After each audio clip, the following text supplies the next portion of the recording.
जैसे हो दोस्तों, मैं राहुल खन्ना के इस वीडियो में आपका स्वागत है। दोस्तों ये वीडियो सभी ट्राइब के लिए बहुत इंपॉर्टेंट होने वाला है। ना ही ये सिर्फ और सिर्फ गोंड ट्राइब के लिए है, ना ही किसी एक स्पेशल ट्राइब के लिए।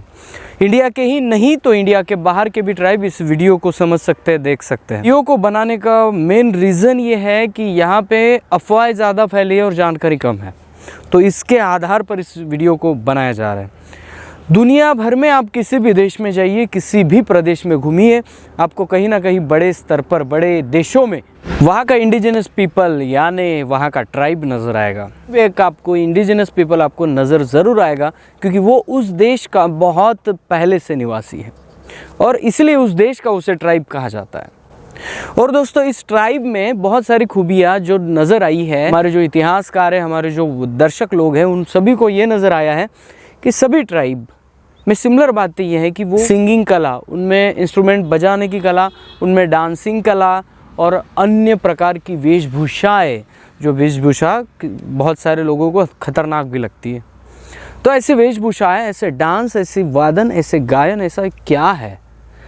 इंडिया के नहीं तो इंडिया के बाहर आप अफ्रीका जाइए, ऑस्ट्रेलिया जाइए, जहाँ पे वहाँ के लोग जो इंडिजिनस लोग हैं उनमें ये बातें ज़रूर नज़र आएंगी।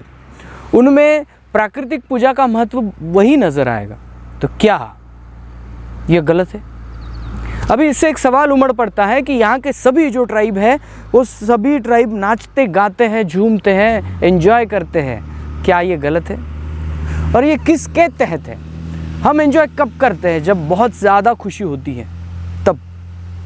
फिर ये ट्राइब हमेशा करते हैं, तो क्या कारण रहा होगा? लोग कहते हैं कि ये नाचने गाने वाले, दारू पीने वाले लोग हैं। क्या सिर्फ इतना ही इसका अर्थ है? क्या इनके डांस, सिंगिंग से, इनके कल्चर से इतना ही हम ले पाते हैं कि जब हम प्रोग्रेस नहीं हुए थे तब हमने ये सीखा होगा, लेकिन आज हम बिज़ी हो गए हैं, आज हम प्रोग्रेस कर रहे हैं, आज हम विकास की ओर बढ़ रहे हैं, इसका मतलब ये है कि यहाँ के ट्राइब गलत हो गए? दोस्तों इन सभी बातों का उत्तर मेरे पास है और इसके लिए आपको ये पूरा वीडियो देखना पड़ेगा। मैं एक ट्राइब की बात नहीं कह रहा हूँ, मैं इंडिया के ट्राइब की भी बात नहीं कर रहा हूँ, मैं ऑल ओवर दुनिया में रहने वाले इंडिजिनस पीपल, सभी ट्राइब लोगों की बात कर रहा हूँ। जब जो बातें मैं आज बताने वाला हूँ 19-20 के फ़र्क के साथ ये सभी ट्राइब पे लागू होती है और इसलिए वो वहाँ के इंडिजिनस पीपल। सबसे पहला पॉइंट दोस्तों, गायन। दोस्तों देखिए, अगर इंडिया की बात करेंगे तो इंडिया में 700 से अधिक ज़्यादा ट्राइब है। अभी ट्राइब की संख्या नहीं बता रहा हूँ मैं, उनके कबीले बता रहा हूँ। ट्राइब की जो जातियाँ हैं वो 700 से अधिक इंडिया में ही है। अगर इंडिया के बाहर आप अफ्रीका में देखते हैं, स्विट्ज़रलैंड में देखते हैं, आप अलग अलग देशों में, अलग अलग क्षेत्रों में, पापुआ न्यू गिनी नाम का एक देश है, पूरा ट्राइबल देश है। तो ऐसे देशों में एक नज़र आएगा कि उनकी एक लैंग्वेज है। एक तो आप रिसर्च करेंगे तो उनकी लैंग्वेज के बारे में जब आपको पता चलेगा आप अचंभित रहेंगे। उनकी ज़्यादा से ज़्यादा भाषाएं प्रोटो द्रविडियन मानी जाती है। जी हाँ दोस्तों, जिस कालखंड को हमारे जो इतिहासकार है, जो इतिहास के पूर्व अश्मयुगीन काल बताते हैं, प्रागैतिहासिक कालखंड लिखते हैं, उस कालखंड की भाषाएं उनकी ज़्यादा होती है। दोस्तों जो गायन परंपरा है वो क्या है? इस गायन परंपरा को समझते हैं बिल्कुल छोटी सी शॉर्ट बात में। जब आपके पास कोई भी टेप रिकॉर्डर नहीं है, जब आपके पास कोई भी मोबाइल फ़ोन नहीं है, आपके पास कोई भी स्टूडियो नहीं है, आपके पास ना ही कलम है और आपके पास ना ही पेपर है, लेकिन आपके पास आपका कल्चर है, आपके पास आपका इतिहास है, कैसे लिखेंगे? मैं अपने नाती तक ये इतिहास कैसे पहुंचाऊंगा? आपको ये भी पता होगा कि हमारे बच्चों को जब हम कोई टेबल हम याद करने के लिए देते हैं तो वो टेबल उसको याद करने के लिए बहुत तकलीफ़ होती है, लेकिन जब टीवी पे कोई गाना चलता है पिक्चर का जो बहुत ही फेमस है, वो सीधे सीधे याद हो जाता है। और यही थ्योरी को यहाँ के ट्राइब ने माना और जाना भी है, इसलिए अपने इतिहास और कल्चर को अपने गानों में इस तरह से पिरोया है कि गाना भी सिंपली से याद हो जाता है और जिस त्यौहार पंडुम में उसको गाया जाता है वो फिर से रीन्यू होके नए जनरेशन तक पहुंच जाता है।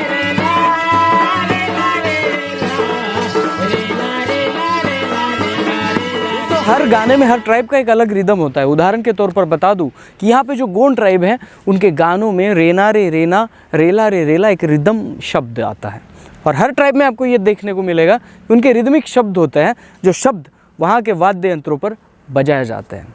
अगर खोज करेंगे तो ये भी प्रकृति के किसी न किसी जीव से प्रेरित है। जब खोजने की कोशिश हुई, इतिहासकार मोतीराम कंगाली साहब की किताब से ये ज्ञात होता है कि यहाँ के गोंडियन ट्राइब ने जब रेना रेना रेरेला ये शब्द जब चुने और इस डांस का आविष्कार किया, तब उन्होंने देखा कि बहुत सारे फूल के झाड़ थे। वहाँ पे जो भौरा है वो एक फूल पे बैठता है, थोड़ा सा रस पीता है, आगे के फूल पर बैठता है, थोड़ा पीता है, तीसरे फूल पर बैठता है, थोड़ा पीता है और रिटर्न फिर से पहले स्टेप पर आ जाता है। और यही बात यहाँ के ट्राइब ने एक्सेप्ट की और आज भी उनके वाद्य जो है, जब वाद्य बजते हैं, जब गाने बजते हैं, गाने गाते हैं, जब उनके डांस होते हैं, वो भी उसी प्रकार के आपको नज़र आएंगे कि दो स्टेप आगे जाएंगे और एक स्टेप ज़रूर पीछे आएंगे। दोस्तों, गाने की परंपरा यहाँ तक नहीं रुकी कि ये गाना या आर्त स्वर किस सिचुएशन में कैसे होना चाहिए, इसका भी एक रीज़न है। दोस्तों, उनके पास ना पेन था ना पेपर, फिर भी उनको अपना कल्चर बचाना था, उनके नाती तक पहुंचाना था। वो कैसे पहुंचाते? अगर घर में कोई मर गया है तो मरने के बाद वो क्या होता है, उनकी फिलॉसफी क्या कहती है, कब पता चलेगा?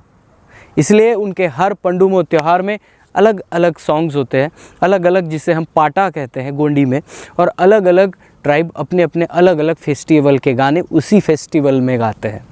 क्योंकि नई जनरेशन जो सीख रही है उस गाने को ना रटे, उसे समझे भी, उसे करे भी और आगे तक पहुंचाए भी। दोस्तों, यहाँ का दूसरा पॉइंट आता है वाद्य। जी हाँ दोस्तों, वादन बहुत ही इंपॉर्टेंट रोल प्ले करता है ट्राइब के जीवन में। और ये वाद्य यंत्र जो है वो बहुत अनेक प्रकार के, मैं अगर गिनना चाहूँ तो इंडिया में जो ट्राइब रहते हैं उनके वाद्य यंत्र अगर हम गिने तो वो ज़्यादा 1000, 2000, 3000 से भी ज़्यादा है। अब इतने सारे वाद्य यंत्र किस टाइम पे कहाँ बजते हैं ये तो बताना मुश्किल है, लेकिन मैं अगर ट्राइब की बात करूँ, ये वाद्य यंत्र ज़्यादा से ज़्यादा प्राकृतिक होता है। इसका मतलब मैं जो बता रहा हूँ आप समझिए।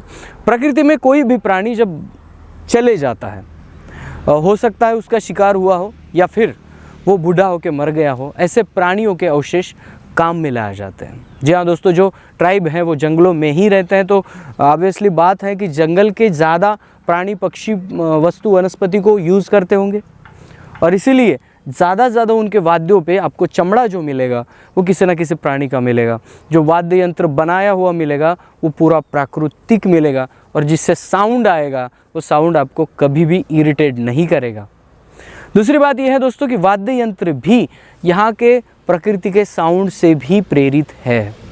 जी हाँ दोस्तों, जो किंगेरी बजती हैं, जो फ्लूट जैसे बहुत सारे वाद्य यंत्र हमें नज़र आते हैं, वो सभी वाद्य यंत्र यहाँ पे खोजे हुए वाद्य यंत्र हैं, क्योंकि हम प्रकृति के साथ, प्रकृति को चलायमान करने के लिए उसके साथ हम वो साउंड निकालते हैं।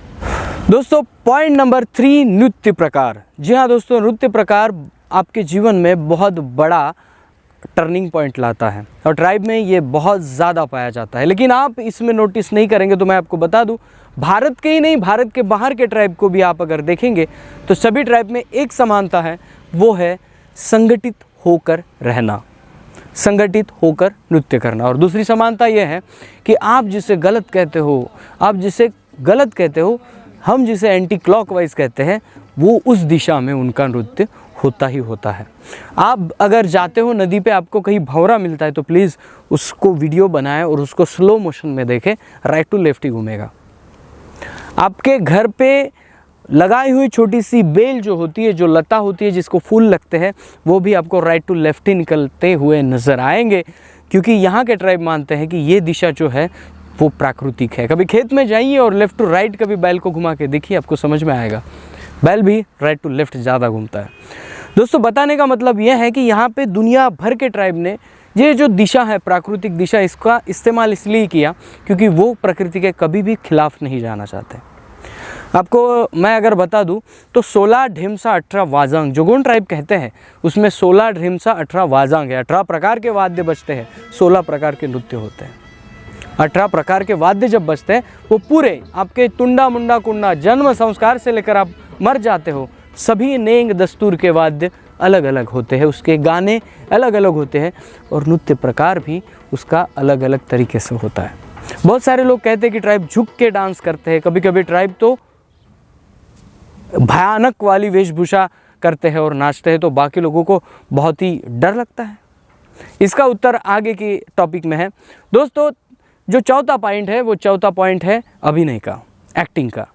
लोग बहुत कहते हैं कि एक्टिंग कहाँ से आई होगी, एक्टिंग का आविष्कार इस इंसान ने किया, उस इंसान ने किया। एक्टिंग तब निर्माण हुई दोस्तों जब यहाँ के इंसान ने दिमाग लगाया कि एक शेर कैसे बिहेवियर करता है, एक जो प्राणी है, एक बंदर होगा, कोई दूसरा प्राणी होगा, वो बिहेवियर कैसे करता है। जब पशुपालन की हम बात करते हैं, जब प्राणियों को पालने की बात करते हैं ना, तो इंसान ने पहले ये सीखा तो होगा कि उस प्राणी को काबू कैसे करते हैं।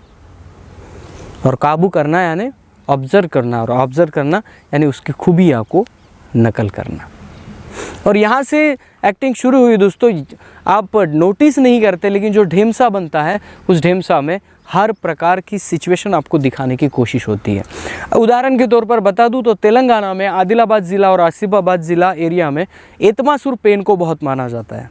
और एतमासुर पेन में अगर आप चले जाएंगे तो बड़े बड़े मुखौटे लगा के एक नया अंदाज़ क्रिएट होता है, खेती वाला अंदाज़ क्रिएट होता है। और ये पॉइंट आपको बता दूं कि इस दुनिया में अगर खेती का व्यवसाय कहीं भी शुरू हुआ होगा तो वह ट्राइब लोगों के हाथ से हुआ होगा, क्योंकि ट्राइब लोगों ने यहाँ पे जब गांव शहर बसाए तब उन्हें ये भी पता चला कि यहाँ पे खेती करना भी ज़रूरी है। और ट्राइब ऐसा समाज है जो बाकी समाजों से अलग परे खेती के फेस्टिवल ज़्यादा मनाता है।